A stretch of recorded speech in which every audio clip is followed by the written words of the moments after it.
నమస్తే, welcome to our channel. నేను పద్మిని. ప్రస్తుతంతో పాటు ప్రముఖ ఆధ్యాత్మికవేత్త, వాస్తు జ్యోతిష పండితులు కేఎస్ఆర్ గారు ఉన్నారు. మాట్లాడదాం.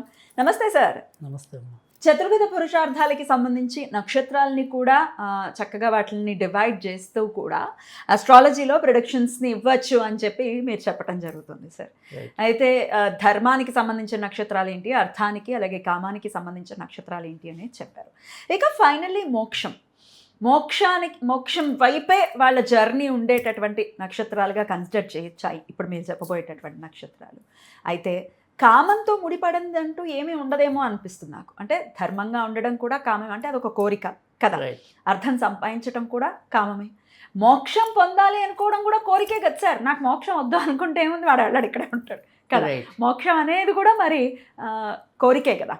సో కామంతో రిలేట్ అయ్యి ఉంటాయా అనేది అదొక్కసారి మీరు ఆ డౌట్ని నివృత్తి చేయండి. అలాగే మోక్షానికి సంబంధించినటువంటి నక్షత్రాలు ఏవి? రైట్.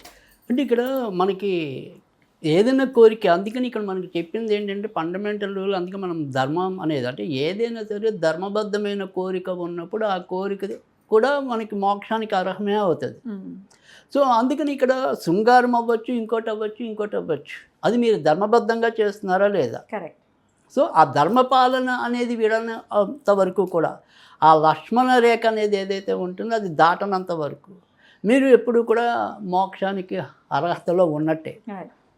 అంటే మనిషిగా పుట్టినవాడు ఎవరైనా సరే, అంటే ఇప్పుడంటే మనం ఇది పురుషార్థములు అన్నారు, కానీ పురుషుడికైనా స్త్రీకైనా ఇవే అర్థాలు. ఈ చతుర్విధ అర్థాలు ఏవైతే ఉన్నాయో పురుషార్థం అంటే అప్పట్లో మరి పురుషుడి యొక్క బాధ్యత ఏంటి అంటే కనుక ధర్మపాలనలో ఉండటం అనేది, ధనం సంపాదించటం అనేది, తర్వాత ఇంటికి సంబంధించిన, అంటే ఇప్పుడు కామం వల్ల నెక్స్ట్ స్టెప్ మనం సంతానంలోకి వెళ్తాం. సో అందుకని సంతానం అనేది కూడా మన యొక్క బాధ్యత. అంటే వాళ్ళని కనటం అనేది మనకి తెలుసు, అన్ని విధాలుగా సంతానం లేకుండా ఏ పని అవ్వదు మన కార్యక్రమాలకి. సో అందుకని ఈ 4 ఎవరైతే 3 ముందు స్టెప్పులు, ఆ 3 ధర్మంగా చేసుకొస్తే అప్పుడు మనం మోక్షానికి అర్హత. సో తర్వాత మనకి పెద్ద మహనీయులందరూ కూడా ఏంటంటే అన్ని మతాల్లో కూడా స్వర్గం నరకం అనేవే ఉన్నాయట. అవును. కానీ కేవలం ఒక హిందూ మతంలో మాత్రమే నెక్స్ట్ స్టెప్ మోక్షం అనేది ఉంది. సో మనం అంతకుముందు కూడా వీడియోలో చెప్పాం, మోక్షము అంటే స్వర్గంలో ఉన్నవాడు స్వర్గంలోనే పర్మనెంట్గా ఉంటాడో లేదో తెలియదు, నరకంలో ఉన్నవాడు నరకంలోనే పర్మనెంట్ ఉంటాడో లేదో తెలియదు, కానీ మోక్షం దగ్గర ఉన్నవాడు మాత్రం ఎప్పుడు దేవుడి సన్నిధిలోనే ఉంటాడు. సో స్వర్గం అంటే ఆ భోగాలు అనుభవించేసాం, డిపాజిట్ అయిపోయింది, కిందకు వచ్చేయడం. అంతేగా మళ్ళీ మన కర్మను మనం పట్టుకోవాల్సిందే. సో అలాగా నరకంలో మనం ఎన్ని శిక్షలు పడాలో అన్ని శిక్షలు పడ్డాక అక్కడ ఉన్న దాన్ని బట్టి ఏ ప్రాణిగా పుడతాం అనేది ఉంటుంది. స్వర్గంలో ఉండేవాడు జనరల్గా మళ్ళీ మనిషిగా పుట్టే అవకాశాలు ఎక్కువ ఉంటాయి, కానీ నరకంలో ఉన్నవాడు మళ్ళీ మనిషిగానే పుడతాడా లేదా అనేది చెప్పలేం. సరే, ఇవన్నీ అసలు ఉన్నాయా లేవా అని వాదించే వాళ్ళకి అది వేరే విషయం. సో ఉంది అనుకుంటే అది, ఇప్పుడు మనం ఇంగ్లాండ్ వెళ్ళకపోయినా ఇంగ్లాండ్ అక్కడే ఉంటుంది, అమెరికా వెళ్ళకపోయినా అమెరికా అనేది ఉంది. అదే నేను చూడలేదండి, అమెరికా లేదండి అంటే కుదరదు. సో అలాగే ఉన్నాడు అనుకున్న వాళ్ళకి ఉంది, లేదు అనుకునే వాళ్ళకి లేదు. సో ఆ రకంగా మనం నిర్ణయించుకుంటే బాగుంటుంది. సరే, మోక్షానికి అర్హత అనేది ఏంటంటే కనుక ఇప్పుడు మనం అప్పుడు కూడా మళ్ళీ చెప్తున్నాను నేను, వీళ్ళందరూ ఖచ్చితంగా మంచే చేశారు, నీతే చేశారు, వీళ్ళు ఖచ్చితంగా మోక్షానికి వెళ్ళిపోతారు అనేది నా భావన కాదు. అంతకితం జన్మలో వీళ్ళు మోక్షానికి అర్హమైన పనులు చేసుకుని ఇప్పుడు భూమి మీదకి వచ్చారు. సో ఈ భూమి మీద మళ్ళీ అదే పరంపరని వీళ్ళు కొనసాగిస్తే మాత్రం ఖచ్చితంగా మోక్షానికి అర్హత సంపాదించుకోవటం అనేది ఉంటుంది, మాయలో పడకుండా. అంతేగా ఆ చిత్త భ్రమలకు లోనవ్వకుండా ఉంటే కనుక ఖచ్చితంగా మళ్ళీ మోక్షానికి అర్హత సంపాదించుకోవటం అనేది ఉంటుంది. Okay sir. సో అలాంటి నక్షత్రాలు ఏవయ్యా అంటే కనుక రోహిణి నక్షత్రం అనేది, మృగశిర నక్షత్రం అనేది, తర్వాత ఉత్తర హస్త, పూర్వాషాఢ, ఉత్తరాభద్ర, రేవతి, ఈ నక్షత్రాలు 7 కూడా మోక్షానికి అర్హత. మనం చాలాసార్లు రేవతి నక్షత్రం అయితే ఎన్నోసార్లు ఉదాహరించాం. రేవతి మంచి కాస్మెటిక్ ఎనర్జీ అనేది. అయితే ఇక్కడ పూర్వాషాఢ నక్షత్రంలో ఉన్న ప్రత్యేకత ఏంటంటే వాళ్ళు ఎంత లగ్జరీస్ ఉన్నా కూడా ఖచ్చితంగా మానవీయ కోణం అనేది ఉంటుంది. అంటే ఎవరైనా ఇబ్బందుల్లో ఉన్నాడంటే హెల్ప్ చేయాలనే భావన అనేది కానీ, ఇక హస్త అనేది ఏంటంటే వాళ్ళు హెల్ప్ చేసినా చేయకపోయినా ఇంకొక జోలికి వచ్చే విధానం తక్కువ ఉండటం అనేది ఒకటి, వాళ్ళ ప్రపంచంలో వాళ్ళు ఎక్కువ ఇమిడిపోవటం అనేది ఉంటుంది. సో కాస్త మనకి ఏదైనా రోహిణి నక్షత్రం కూడా అంతే, వాళ్ళు ఎన్ని పాప పనులు చేసినా అంటే నేననేది. సో ఖచ్చితంగా అది మనం కొన్ని సినిమాల్లో చూస్తాం కదా, ఇప్పుడు పాండురంగ మహత్యం సినిమాల్లో కావచ్చు, వాళ్ళు ఎన్ని పాపాలు చేసినా చివరికి మంచి చేసి అలా రోహిణి అలా అయ్యే అవకాశం రోహిణి నక్షత్రానికి ఉంది. సో ఒక టైం దాకా కొంత అంత పరిణితి లేకపోయినా తర్వాత చాలా మంచి పరిణితిలోకి రావటం అనేది. సో అందుకని రోహిణి కూడా అర్హత ఉన్నదిగానే అనిపిస్తుంది. ఇక మొగశిర అనే దానికి మొండితనం ఉన్నప్పటికీ కూడా వాళ్ళకి కూడా ధర్మచింతన, ఏదైనా సేవా కార్యక్రమాలు చేయాలి అనుకుంటే ఒళ్ళు దాచుకోకుండా సేవ చేయగలిగే తత్వం వాళ్ళకు ఉంది. సో అందుకని ఈ నక్షత్రాలన్నీ ఏర్పాటు చేసిన విధానంలో అయితే నాకు జ్యోతిష్య పరిభాషలో కొద్దిగా టాలీ అవుతున్నాయి. కానీ వాటిని మళ్ళీ వాళ్ళు నిలుపుకుంటారా నిలుపుకోరా అంటే మనం వాటికి కూడా క్లారిఫికేషన్ ఇచ్చాం. మిగతా అన్ని గ్రహాలు కూడా అందులో ఏవి ధర్మానికి ఎక్కువ పడ్డాయి, ఏవి మోక్షానికి ఎక్కువ పడ్డాయి, ఏమి అనేది కూడా చూసుకుంటే మీకు ఇంకా క్లారిటీ వస్తుందని మనం చెప్పడం అనేది జరిగింది. గ్రహాలు ఉండే స్థానాలు కూడా ధర్మార్థకామ్య మోక్షాల్లో ఉంటాయా సార్? ఆ స్థానాలకు కూడా ఉన్నాయా? అంటే స్థానాలకి అంత వివరంగా ఇవ్వలేదు. నక్షత్రాలు ఎలా చెప్తున్నారు మీరు ఇప్పుడు? అంటే ఇప్పుడు మనం రవి ఉంది, రవి అనేది ఇప్పుడు మనం ఉత్తరాషాఢ నక్షత్రంలో ఉన్నారనుకుందాం, అందుకైతే మనం ఏం చెప్పాం, ఉత్తరాషాఢ కామన్ నక్షత్రం అన్నాం. సో అలా కామాన్ని ఐడెంటిఫై చేస్తూ ఒక మొత్తం మనకి 9 యూరేనస్ నెప్ట్యూన్ ప్లూటోతో 12 ఉంటాయి అనుకోండి. ఈ 12 గ్రహాలు కూడా మనం ఆల్రెడీ ఇప్పుడు ఇవాళ ఇచ్చిన మోక్షంతో కంప్లీట్ చేసాం సిలబస్. 20 నక్షత్రాలు ఫుల్ఫిల్ అయిపోయాయి. సో ఇప్పుడు మనం చేయాల్సింది ఏంటి అంటే కనుక, ఇవాళ ఎవరి దగ్గరైనా ఒక చార్ట్ ఉంటుంది కదా, జన్మకుండలి అనేది.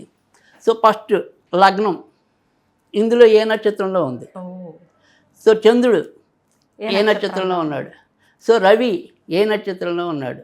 సో దాన్ని బట్టి మీకు ఎక్కువ గ్రహాలు దేన్ని చూపిస్తున్నాయి. అర్థమైంది సార్. నేను అందుకే జాగ్రత్త 4 ఫాలో అయ్యే వాళ్ళకి ఎంతో కొంత జ్యోతిష్యం వస్తుందని చెప్పిన. 4 వీడియోస్ ఖచ్చితంగా ఫాలో చేయండి అని చెప్పి ఈ 4 మీరు పక్కన పెట్టుకుని చూస్తే ఒక వీడియో మిస్ అయితే మళ్ళీ రాదు. ఇప్పుడు మనం చెప్పిన ఈ 4 వీడియోలు పక్కన పెట్టుకుని మన జాతకంలో ఏ గ్రహాలు ఎక్కువ ప్రాతినిధ్యం వహించాయి అనేది ఒకటి అలా తెలుస్తుందని ఒకటి చెప్పా.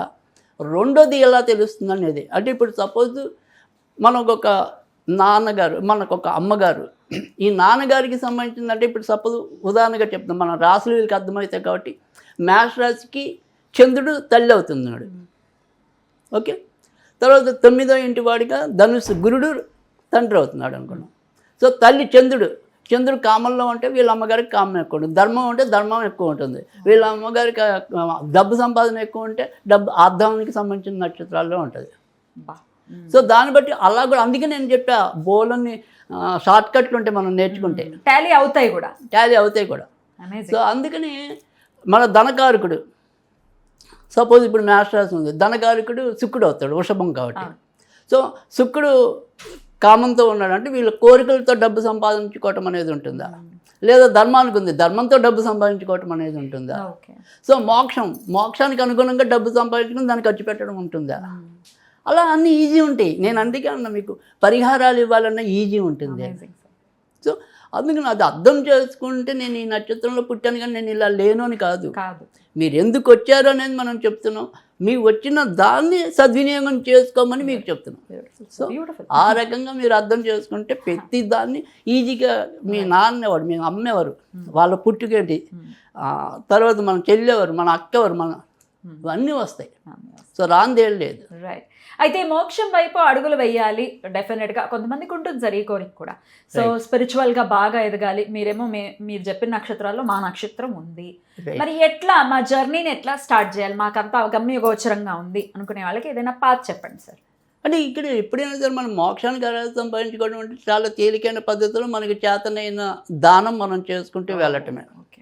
సో అన్ని దానాల్లో కూడా మంచి దానము, చాలా ప్రమాదకరమైన దానము ఏంటి అంటే వాగ్దానం.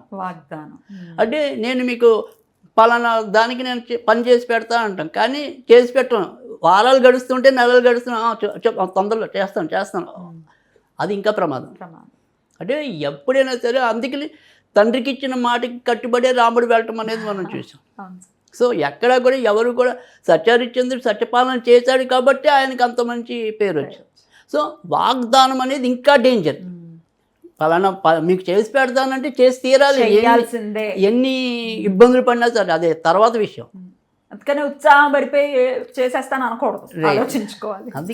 అందుకే మనకి ఆ సామెత వచ్చింది, కాలు జారినా పర్వాలేదు మాట జారకని. సో మాట జారేప్పుడు ఆ వాగ్దానం అనేది ఏం చేస్తాం అనేది చాలా జాగ్రత్తగా ఆచితూచి చేయాలి. ఓకే, అది ఫస్ట్.